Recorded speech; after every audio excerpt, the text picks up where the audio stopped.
23 फरवरी की रात उत्तर पूर्वी दिल्ली में हुए सांप्रदायिक दंगों में रक्तपात, संपत्ति विनाश और हिंसक घटनाओं में शामिल उत्पातों ने कभी सोचा नहीं होगा कि ठीक एक महीने बाद अपने अपने घरों में ही लॉकडाउन होना पड़ेगा। दिल्ली के सांप्रदायिक माहौल पर पूरे देश में सवाल उठ रहे थे, पर जैसे जैसे कोरोना वायरस के संक्रमण के मामले सामने आने लगे, ये चर्चा रुक गई। शायद लोगों ने सोचा होगा, हिंदू और मुसलमान कहीं भागे नहीं जा रहे हैं, पहले महामारी से निपट लेते हैं, फिर फुर्सत से दंगे कर लेंगे। पर कोरोना का कहर का अंत किसे पता है। कोरोना वायरस ने संपूर्ण विश्व को अपने चपेटे में ले लिया है, और सबसे महत्वपूर्ण बात यह है कि खुद को पूर्ण विकसित और महाशक्ति की संज्ञा देने वाले राष्ट्रों को शायद अब एहसास हो रहा होगा कि काश उन्होंने इतिहास के कुछ पन्ने पलटे होते। शायद आज कोरोना का कहर इतना घातक ना होता। हालांकि ऐसा पहली बार नहीं हुआ कि कोई बीमारी महामारी बन गई हो। हैजा, प्लेग, चिकन पॉक्स, इन्फ्लुएंजा आदि ऐसी ही बीमारियां थी जिसने महामारी का रूप ले लिया था। आज की द फर्स्ट फिलॉसफी के इस स्टोरी में जानेंगे कि कोरोना महामारी क्या पहली महामारी है जिसके सामने विश्व नतमस्तक हो गया। आइए इतिहास के कुछ पन्ने पलटते हैं। सन 165 ईस्वी एंटोनाइन प्लेग का नाम एक महामारी की तरफ फैला, जिससे लगभग 50 लाख लोगों की मौत हुई थी। ये पहली बार था जब विश्व ने प्लेग का नाम सुना था। लेकिन लगभग 350 साल बाद प्लेग ने एक बार फिर दस्तक दिया, जिसको जस्टिनियन प्लेग कहते हैं। इस प्लेग का नाम बाइजेंटाइन सम्राट जस्टिनियन के नाम पर रखा गया। इस महामारी ने बाइजेंटाइन साम्राज्य की मिलिट्री और अर्थव्यवस्था को पूरी तरह खत्म कर दिया। यहाँ तक कि खुद सम्राट जस्टिनियन भी इससे अछूते नहीं रहे। इस महामारी ने एशिया, नॉर्थ अफ्रीका, अरेबिया और संपूर्ण यूरोप को अपने चपेटे में ले लिया। 1500 साल पहले फैली इस महामारी से 5 करोड़ लोगों की जान चली गई। इस महामारी ने एक साल के अंदर यूरोप की आधी आबादी खत्म कर दी थी। ऐसा बताया जाता है कि इस महामारी से औसतन 5000 लोग रोज मर रहे थे। इस महामारी के दौर में घर से निकलने के पहले अपने कलाई पर एक नेम टैग लगाना होता था, ताकि आपकी पहचान हो सके। दरअसल इस प्लेग का असर इतना तीव्र था कि शायद आप घर वापस ही ना पाए। जस्टिनियन प्लेग के बाद सन 1347 से 1351 के बीच एक बार फिर प्लेग फैला। इसे इतिहास में द ब्लैक डेथ नाम दिया गया। इसका सबसे ज्यादा असर यूरोप और एशिया में हुआ था। ऐसा माना जाता है कि इस महामारी का जनक चीन था। उस समय ज्यादातर कारोबार समुद्री रास्तों से ही होते थे। समुद्री जहाजों में खाद्य रसद के कारण जहाजों में चूहे भी होते थे। इन्हीं चूहों से मक्खियों के जरिए ये बीमारी फैलती गई। जहाजों के सेलर और यात्रियों को 40 दिन के लिए क्वारंटाइन किया जाता था। गाय, बकरियां, सूअर, भेड़ और मुर्गी भी इस प्लेग से प्रभावित हुई थी। भेड़ों की इतनी मौतें हुई थी कि कई साल तक यूरोप में ऊन की कमी हो गई थी।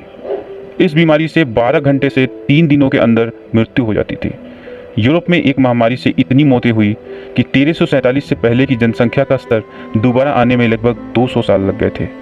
WHO के अनुसार आज भी पूरे विश्व में 1000 से 3000 मरीज प्रति वर्ष प्लेग के शिकार होते हैं। 19वीं सदी में एक ऐसी बीमारी भी थी जो भारत से ही जन्मी थी।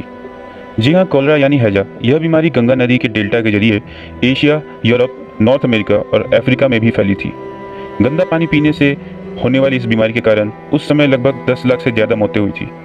WHO के अनुसार अभी भी हर साल 13 लाख से 40 लाख के बीच लोग इस बीमारी की चपेट में आते हैं, जबकि हर साल 1.5 लाख तक मौतें इस बीमारी से हो रही हैं। साल 1854 में इस बीमारी ने ग्रेट ब्रिटेन में 23,000 लोगों को मौत की चपेट में ले लिया। अगर बात महामारी की हो रही हो तो स्पेनिश फ्लू का नाम लेना ही पड़ेगा। पिछले 500 साल के इतिहास के सबसे खतरनाक महामारी थी स्पेनिश फ्लू। यह बीमारी कहां से फैली, इस बारे में अभी तक तो कोई बुनियादी सबूत नहीं है, लेकिन एक अनुमान लगाया जाता है कि इस महामारी से दुनिया की 1/3 आबादी यानी 50 करोड़ से ज़्यादा लोग संक्रमित हुए थे, और पूरी दुनिया में इससे 5 करोड़ मौतें हुई थी। क्या आपको पता है, अकेले भारत में ही इससे 1 करोड़ 70 लाख से ज़्यादा संक्रमित लोगों की मृत्यु हुई थी। इस महामारी से ठीक होने के चांस सिर्फ 10 या 20% ही थी। यह बीमारी इतनी अजीब थी कि इसकी वजह से सबसे ज़्यादा मौतें स्वस्थ लोगों की होती थी, और अधिकतर लोग 20 से 40 साल की उम्र के थे। स्पेनिश फ्लू वर्ल्ड वार प्रथम के बाद फैली थी। माना जाता है कि वर्ल्ड वार के समय सैनिक जिन बंकरों में रहते थे वहाँ गंदगी थी, जिससे ये बीमारी सैनिकों में फैली। उसके बाद सैनिक जब अपने अपने देश लौटे तो उससे बीमारी सब जगह फैल गई। इस बीमारी से पहले सप्ताह में ही 2.5 करोड़ लोग मारे गए थे। स्पेनिश फ्लू ने भारत में मौत का तांडव दिखाया था। हमारे राष्ट्रपिता महात्मा गांधी भी इससे प्रभावित हुए। उस वक्त दक्षिण अफ्रीका से लौटे उन्हें सिर्फ 4 साल ही गुजरे थे। गांधी जी और उनके सहयोगी किस्मत के धनी थे कि वो बच गए, लेकिन हिंदी के मशहूर लेखक और कवि सूर्यकांत त्रिपाठी निराला की बीवी और घर के कई सदस्य इस बीमारी की भेंट चढ़ गए। वो लिखते हैं, गंगा नदी शवों से पट गई थी, चारों तरफ इतने शव थे कि उन्हें जलाने के लिए लकड़ियाँ कम पड़ रही थी और पूरे देश में अकाल और सूखा का संकट था। उस वक्त मौजूद मेडिकल व्यवस्थाएं आज की तुलना में बहुत कमतर थीं। हालांकि इलाज तो आज भी कोरोना का नहीं है, लेकिन वैज्ञानिक कम से कम कोरोना वायरस की जीन मैपिंग करने में कामयाब जरूर हो पाए हैं।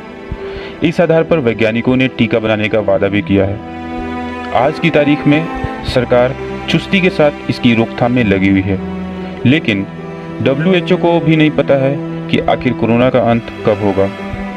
आज हम सभी को एक साथ मिलकर कोरोना वायरस से लड़ना होगा। सोशल डिस्टेंसिंग, मास्क और साफ सफाई के प्रति जागरूकता ही इस महामारी के संक्रमण के चेन को तोड़ सकती है। अगर बहुत ज़रूरी हो तभी घर से बाहर जाएं। बहरहाल आज बस इतना ही। आज की मेरी ये विशेष इकाई आपको कैसी लगी, कृपया कमेंट जरूर कीजिए। अगर मेरी ये पहल आपको अच्छी लगी तो प्लीज़ मेरे इस वीडियो को लाइक करिएगा और मेरे चैनल को सब्सक्राइब करिए। मैं फिर लौटूंगा एक नए मुद्दे के साथ, क्योंकि अद्भुत है हमारा देश। Stay home, stay safe.